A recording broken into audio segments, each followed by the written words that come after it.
NDMA نے بہت اچھا کام کیا، بہت اچھے طریقے سے کوآرڈینیشن کی صوبائی حکومتوں کے ساتھ، PDMA کے ساتھ، اور ایک مشترکہ کاوشوں سے یقیناً صورتحال کو کنٹرول کرنے کے لیے، معاملات کو کنٹرول کرنے کے لیے بہت فائدہ ہوا۔ اور NDMA نے جو یہاں پہ جو اپنا سینٹر بنایا، آپ سب نے اس کو دیکھا ہے، ایک state of the art centre انہوں نے بنایا ہے۔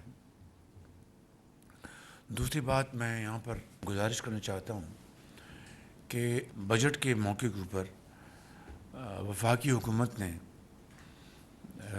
عام آدمی کو مہنگائی کی جو صورتحال ہے، اللہ تعالیٰ کا فضل و کرم ہے کہ پچھلے 3 سال کے مقابلے میں آج مہنگائی اپنی کم ترین سطح پر ہے، 38% سے کم ہو کر 11.5% پہ وہ آ چکی ہے۔ اللہ تعالیٰ کا شکر ادا کرنا چاہیے، لیکن یہ بھی ابھی کافی نہیں، اس کو مزید ہمیں کم کرنا ہے۔ وہاں پر چیلنجز بھی بہت زیادہ ہیں۔ IMF کے ساتھ ہمارا سٹاف لیول ایگریمنٹ ہو چکا، بجٹ میں وزیر خزانہ نے اس کی تفصیل بیان کی تھی، اور پھر اس میں جو ٹیکسوں کے حوالے سے اور جو دوسرے جو مدات ہیں اس سے حوالے سے ہمیں جو اپنی جو ریونیو کا جو ہدف ہے اس کو ہم بڑھا کر 9 کھرب روپے سے تقریباً 13.5 کھرب تک لے کر گئے ہیں۔ یقیناً یہ ایک کوانٹم جمپ ہے۔ اب اس ہدف کو پورا کرنے کے لیے ہمیں دن رات محنت کرنی ہوگی۔ FBR کو، پاور سیکٹر میں جو نقصانات ہیں ان میں کمی لانے کے لیے اقدامات کیے جا رہے ہیں۔ ان تمام مسائل اور چیلنجز کو سامنے رکھتے ہوئے ہم نے ایک فیصلہ کیا تھا کہ جو ہمارا PSDP ہے اس میں 50 ارب روپے کی کٹوتی کر کے ہم نے جو گھریلو صارفین ہیں جو کہ 200 یونٹ تک ماہانہ بجلی استعمال کرتے ہیں، ان کے لیے ہم نے 3 مہینے کی ایک ریلیف ہم نے دیا تھا، جو کہ پاکستان بھر کے جو گھریلو صارفین ہیں وہ تقریباً 86% جو گھریلو صارفین ہیں اس سے وہ مستفید ہوئے، یعنی 200 یونٹ تک پروٹیکٹڈ اور نان پروٹیکٹڈ جو صارفین ہیں ان کے لیے ہم نے 50 ارب روپے کی خطیر رقم سے ہم نے ان کو یہ سہولت 3 مہینوں کے لیے ہم نے دی، جس کا وہ فائدہ الحمدللہ اٹھا رہے ہیں پورے پاکستان میں۔ اس کے علاوہ ہم نے بلوچستان کی حکومت کے ساتھ ایک شراکت کر کے وہاں پر 28,000 جو بجلی سے چلنے والے ٹیوب ویلس ہیں ان کو ہم نے شمسی توانائی کی طرف شفٹ کرنے کے لیے ایک تقریباً 70 ارب روپے کا ایک منصوبہ ہم نے بنایا، جس کو عملی جامہ پہنایا گیا، اور اس میں حکومت پاکستان جو ہے وہ 55 ارب روپے اپنا شیئر اس میں ڈال رہی ہے، اور باقی بلوچستان کی حکومت جو ہے باقی وہ شیئر اس کو وہ ایبزارب کر رہی ہے۔ تو اس طریقے سے 28,000 جو ذمہ دار ہیں بلوچستان میں ان کو ایک بہت بڑا فائدہ یہ پہنچے گا۔ اور اس کے علاوہ جو سالانہ بجلی چوری ہوتی تھی اس حد تک ٹو دس ایکسٹینٹ اس کا بھی خاتمہ کیا جا رہا ہے ہمیشہ کے لیے۔ اور وہ بجلی جو چوری ہوتی تھی یہ 28,000 ٹیوب ویلس کے حوالے سے، وہ بھی وفاق ہر سال تواتر سے کئی سالوں سے اس کا بوجھ اٹھا رہا تھا۔ ابھی حالیہ دنوں میں پنجاب حکومت نے اپنے تائیں اپنے وسائل سے انہوں نے 200 یونٹ سے لے کر 500 یونٹ تک، یعنی 200 یونٹ تک 3 مہینے کے لیے تو وفاق نے 50 ارب روپے کی خطی رقم سے صارفین کو، گھریلو صارفین کو، ان کو ایک سہولت پہنچائی تھی. تو پنجاب حکومت نے 200 سے اوپر 500 یونٹ تک انہوں نے 2 مہینے کی ایک بہت بڑی ریلیف پنجاب کے عوام کو دی، جس کے لیے انہوں نے اپنے جو ترقیاتی فنڈز ہیں اس میں سے 45 ارب روپے مختص کیے اور 2 مہینے کے لیے اس شدید گرمی اور حبس میں انہوں نے پنجاب کے عوام کے لیے ایک ریلیف دیا جو ان کا حق ہے. اور اس میں وفاق نے کوئی کنٹریبیوٹ نہیں کیا. وفاق کی 0 کنٹریبیوشن ہے ان 200 سے لے کے 500 یونٹ تک جو relief chief minister Punjab Maryam Nawaz صاحبہ نے دیا ہے، جس کی باقاعدہ پریس کانفرنس کی، جس میں میرے قائد میاں محمد نواز شریف موجود تھے اور مریم نواز صاحبہ موجود تھیں. تو یہ پنجاب نے ایک تحفہ دیا پنجاب کے عوام کو.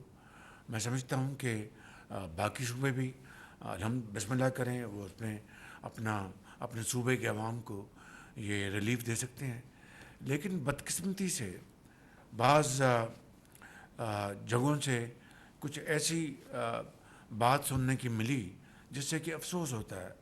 ابھی میں نے سنا کہ کے پی کے ایک جو وزیر ہیں انہوں نے کہا کہ وفاق نے پنجاب کے لیے یہ سہولت مہیا کی، انہوں نے کے پی کو کیوں نہیں دی، انہوں نے باقی صوبوں کو کیوں نہیں دی. کتنی زیادتی کی بات ہے. ایک بالکل شفاف طریقے سے پنجاب نے اپنے فنڈ سے یہ 2 مہینے کی ریلیف مہیا کیا پنجاب کے عوام کے لیے، جس کا وفاق کا کوئی لینا دینا نہیں. اگر کے پی کی حکومت اس طرح کی ریلیف عوام کو وہاں کی دینا چاہتی ہے، بسم اللہ، ہمیں بڑی خوشی ہوگی. بلکہ میں ان کو انکریج کروں گا کہ وہ کے پی کی حکومت پنجاب کو فالو کرتے ہوئے اپنے عوام کو یہ سہولت مہیا کریں، گرمیوں میں ریلیف دیں اور دین اور دنیا دونوں کمائیں. باقی صوبائی حکومتیں بھی بڑے شوق سے یہ سہولت مہیا کریں، ہمیں بڑی خوشی ہوگی. لیکن اس کے اوپر سیاست کرنا، پالیٹکس کرنا، میں سمجھتا ہوں کہ ہمیں اس سے پرہیز کرنا چاہیے. اور جو حقائق ہیں، جو فیکٹس ہیں، اس کو ہمیں مسخ نہیں کرنا چاہیے. تو میں سمجھتا ہوں کہ اس کے اوپر کوئی سیاست نہیں ہونی چاہیے. حکومت پاکستان صوبائی حکومتوں کے ساتھ پوری مشاورت کے ساتھ لانگ ٹرم ہم میجرز کیا لے سکتے ہیں، اس کے لیے پوری تندہی کے ساتھ ministry of power, ministry of finance, اس کے اوپر دن رات ہم کام کر رہے ہیں. میری ذاتی نگرانی میں اس کے اوپر دن رات پریزنٹیشن تیار ہوئی ہیں. ہمارے جو کابینہ کے آنریبل ممبرز ہیں، جس میں deputy prime minister, planning minister اور دوسرے وزراء اس میں شامل ہیں، ایم او ایس فائنانس شامل ہیں، ایف بی آر شامل ہے، تاکہ ہم کوئی دیر پا پرماننٹ سلوشن لائیں جس سے کہ ملکی معیشت جو ہے اس کا پہیہ تیزی سے گھومے، زراعت آگے بڑھے، ہماری جو صنعت جو ہے وہ آگے بڑھے، ایکسپورٹس آگے بڑھیں، ٹریڈ اور کامرس وہ آگے بڑھے، تجارت آگے بڑھے. تو میں سمجھتا ہوں کہ یہ وہ ہدف ہے جس کو پوری قوم کو ہمیں یہ بتانا مقصود ہے کہ اس کے لیے دن رات کام ہو رہا ہے اور صوبے بھی اس میں اپنا حصہ ڈالیں گے.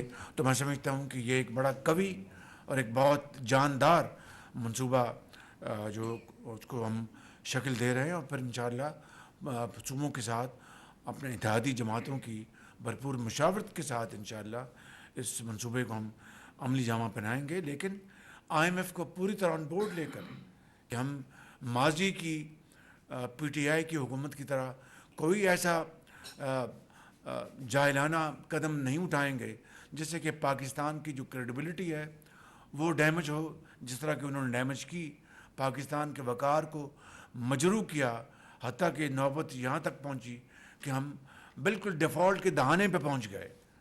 یہ اللہ تعالیٰ کے بے پائے فضل و کرم تھا، اس مالک کی مہربانی تھی. اور 22 مہینے کی جو پی ڈی ایم کی حکومت تھی، کولیشن گورنمنٹ، ہماری بامی مشاورت سے پھر ہم نے اقدامات اٹھائے. آج اس کا نتیجہ ہے کہ الحمدللہ بتدریج جو انفلیشن جو ہے وہ اس کا ریٹ 38% سے کم ہو کے 11.5% پہ آ گیا. آج اسی کا نتیجہ ہے الحمدللہ کہ آپ کی ریمیٹنسز 2023 اور 24 میں اس میں $3 ارب کا اضافہ ہوا ہے. آپ کی ایکسپورٹس میں اس کا اضافہ ہوا, آئی ٹی ایکسپورٹس میں اضافہ ہوا, ایگریکلچر ایکسپورٹس میں بلینز آف ڈالرز کا اضافہ ہوا. یقیناً اس میں یہ سارے کے سارا کریڈٹ 6 مہینے کی حکومت کو نہیں جاتا, اس میں یقیناً انٹرم گورنمنٹ بھی شامل ہے اور ادارے بھی شامل ہیں, کیونکہ کوئی دنیا میں معجزہ یا ترقی کا انقلاب نہیں آتا جب سب the whole of the government اس میں شامل نہ ہو. لہٰذا میں سمجھتا ہوں کہ اس میں دا ہول آف دا گورنمنٹ کو کریڈٹ ملتا ہے اور عوام کو کریڈٹ ملتا ہے, تجارت کو کریڈٹ ملتا ہے, پولیٹیشنس کو, پارلیمنٹ کو, سب کو, اداروں کو. تو میں چاہتا تھا کہ آج اس حوالے سے ذرا بات واضح ہو جائے. ہمیں اس کے اوپر پالیٹکس نہ کریں. یہ پاکستان ہے, یہ ہم سب کا سانجھا ملک ہے, ہم سب کا اس کے اوپر حق ہے. لہٰذا صوبائی حکومتیں جن کو NFC میں, جو کہ 2010 کا NFC ہے, اس میں بے پناہ وسائل کے اب وہ مالک ہیں. 60% جو شیئر ہے وہ صوبوں کو جاتا ہے اور صوبوں کے پاس ٹریلینز کے وسائل ہیں الحمدللہ ترقیاتی کاموں کے لیے. اور جو وفاق ہے اس کے جو چیلنجز ہیں وہ آپ کے سامنے ہیں. انٹرسٹ کی ادائیگی کی بات, آپ کے پاس ہر چیز قرض کے ذریعے آپ ادا کرتے ہیں, تو یہ ایک بالکل مختلف صورتحال ہے صوبوں کے مقابلے میں. دوسرے جو منصوبے ہیں جہاں پر لونز, انٹرنیشنل فورن لونز ہم لیتے ہیں, اس کا جو سود 100% وفاق ادا کرتا ہے, لیکن اس کا فائدہ پورے پاکستان کو پہنچتا ہے. تو میں یہ کہنا چاہتا ہوں کہ ہمیں انتہائی ذمہ داری, احتیاط کے ساتھ معاملات کو ہمیں حل کرنا چاہیے اور گفتگو کرنی چاہیے تاکہ کسی کو ہم بیجا طور پر ان کو ضعف نہ پہنچائیں, اور مل کر شائستگی کے ساتھ, پیار اور محبت کے ساتھ, یکسوئی کے ساتھ, محبت اور احسار کے ساتھ, بھائی چارے کے ساتھ پاکستان کے جو مفادات ہیں ان کی خدمت کے لیے ہم شبانہ روز ہم کاوشیں کریں. وزیر اعظم محمد شہباز شریف کی کابینہ اجلاس میں گفتگو آپ سن رہے تھے. سب سے پہلے انہوں نے ملک میں دہشت گردی کے واقعات میں شہداء اور حالیہ دنوں میں شدید بارشوں کے نتیجے میں قیمتی جانوں کے ضیاع پر افسوس کا اظہار کیا.